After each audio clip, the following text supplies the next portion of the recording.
Sloabies, welcome back to another DIY Wednesday. And before we get started, I gotta tell you guys something that is fantastically amazing. I've been trying out this Milani Amore matte lip cream and it is amazing. Now I used to use the Sephora ones, which I totally love, but these are fantasticals and it's only half of the price. Okay, so today is DIY Wednesday and I'm so sorry that I missed uploading last week, but if you guys were following my Facebook, y'all know that one, I was moving. Technically, I am not completely moved in. If you guys have also followed me on Instagram or on Facebook, y'all would know that my broskies, my human brother, got engaged. However, the real star of this whole engagement party was definitely my puppy brother, because he got himself a new little tuxedo and he just looked totally dapper and cute in it, and I cannot stop sharing photos of him. So I want to share with you guys a DIY decor that I saw a couple of weeks ago. It's kind of similar to this. So today is kind of like another dollar DIY, but it's a thrift store dollar DIY. What I'm trying to do lately is repeat some of the materials, and this way you're not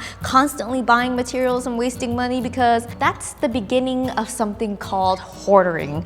So today we are going to go ahead and make these cute little polymer clay succulents. Keep in mind that this is super easy. You can do this for your dormitory, your apartment, or anything you want. So it's kind of like a back to school DIY. We're gonna go ahead and grab all of our stuff and yeah, let's get started. Okay, are you guys ready? Okay, you're gonna need some cute ass teacups. I got these from the thrift store, $3-4 win, right? Next, you are going to need some polymer clay. I use the brand Sloabie because it's a lot easier to mold. I feel like Fimo can be a little bit too tough. So what I'm going to do is I'm going to take a little piece and roll it out into a long strand, and I'm going to cut it up with my X-Acto knife.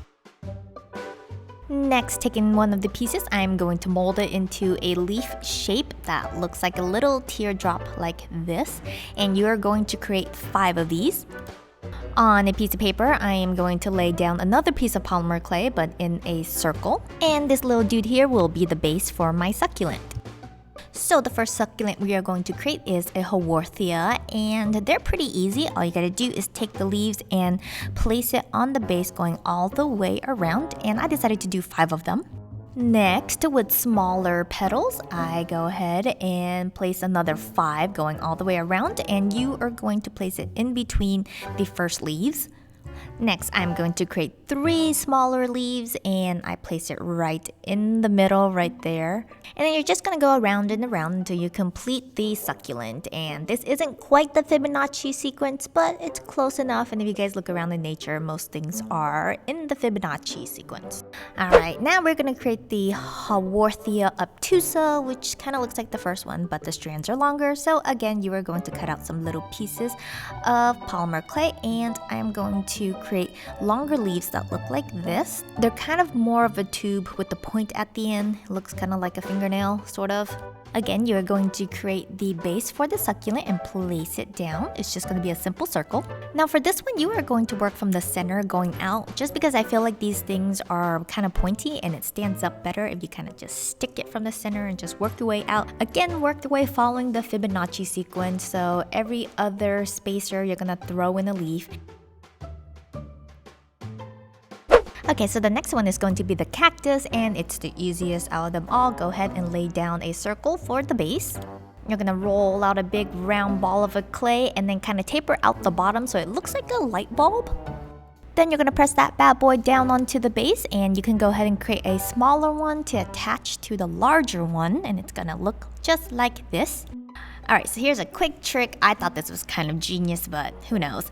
I think everything I do is genius. I'm going to take a bunch of little tiny dressmaker pins, and I'm just gonna poke it into the clay, and this will be the spikes for the cactus. Who would have thought? Also, if you have children in the household, I highly do not recommend making this one. Yeah, it was kind of just something silly. So while we wait for our polymer clay to bake, I am going to roll up some tissue paper and shove it at the bottom of my teacups, because I was too cheap to buy 2 bags of rocks, and since you're only going to see the top anyways, what's the whole point of buying 2 bags?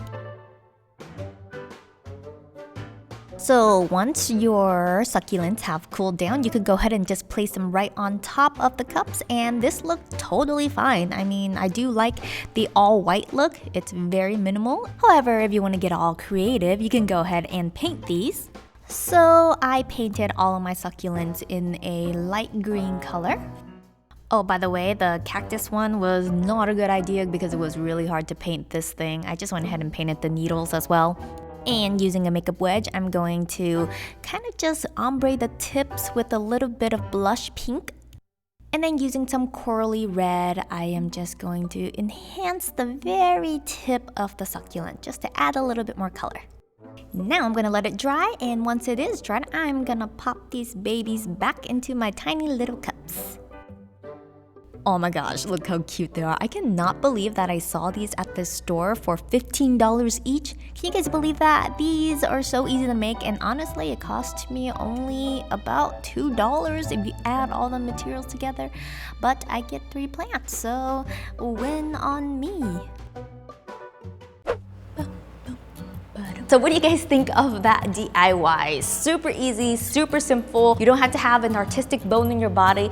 As long as you know how to play with Play-Doh, I'm pretty sure you can figure out this DIY. If you guys are gonna try out this DIY, you know what to do. Be sure to shoot me a photo to any one of my social medias with the hashtag SLOABN.